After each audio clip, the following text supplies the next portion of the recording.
carburetors on it. I think there's Strawberry 97s on that thing. And in 1952, this car amazed everybody. It ran 180 miles an hour. Now, it would have gone faster, but the front end started rising. And as you know, at Bonneville, they do a 5-mile measured course. And the front end started rising up off the ground, and they could not make it go any faster. They, of course, since then have learned to use wings and aerodynamics and stuff like that. All right, so they were telling me that they had to take the original tires off the car because the track is so sticky, it would literally tear the tire apart because it's a 60-year-old tire. But it had the original tires that it ran in Bonneville on the car. They put different tires on it. They're going to attempt to push start the car here, and then there's not a way to stop it or stage it because they do roller starts and they take off. So they're going to push it. If it fires up, he's just going to keep on trucking, Johnny. Yep, that's exactly right.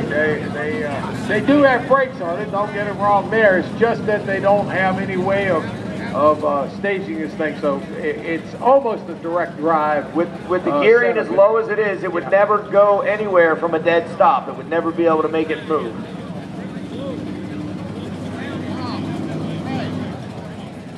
All right, so this is the Fred Carrillo Roadster. It was built by Frank Morawski in 1949, has been restored. Advanced Automotive Concepts. Again, it first ran in 1949 at the Bonneville Salt Flats, and it went 180 miles an hour in 1952. Now, what Johnny was saying is they have a 5-mile course. You get up to speed and you enter the timing blocks, and it's 5 miles before you exit the blocks. So they measure your speed in that 5 miles. Well, of course, the cars will accelerate through the 5 miles, but this one, it got to a point where it could not continue to accelerate, and they had to decelerate while they were in the course.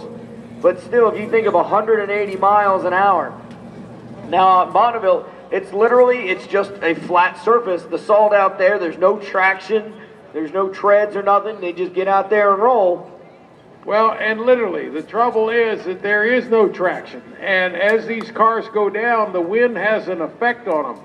And if that wind gets this thing going, that salt is flat as a board, and the car will literally start to rotate like a clock. It will start to turn as it's going down through there, and the next thing you know, you're going sideways, and then the next thing you know, you're going backwards, and then the next thing you know, you're rolling over at 250 miles an hour. They do measure that in that 5-mile course every mile. So once you enter the course, you build up in your speed and you enter the course, then they do measure you every mile, and it's generally the last mile, the flying mile, they call it, the 4th and 5th mile that they get the speed out of this thing. So, okay, they have pronounced this thing maybe ready. All right, so here we go. They have never attempted to push start it. Let's see if it works. I need my power wheel standing competition cars to lane number 9. Anybody who wants to take part in the power wheel standing, here we go. Let's see if it'll fire up. All right, we're getting a little compression. You can see the car jerking from a little compression. A couple of more guys. The guy back there is not pushing very much. We need a little more push out of him. Maybe you put down the camera and push. Yes. And don't get between those tires and that body.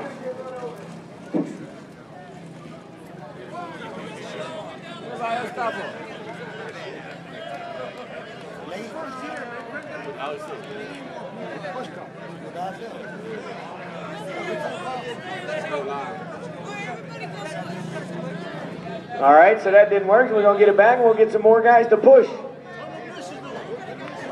While we wait, anybody who wants to participate in the power wheel standing contest, need you in lane number 9, $300 cash and a 4-foot trophy to win the power wheel standing competition here at MIR.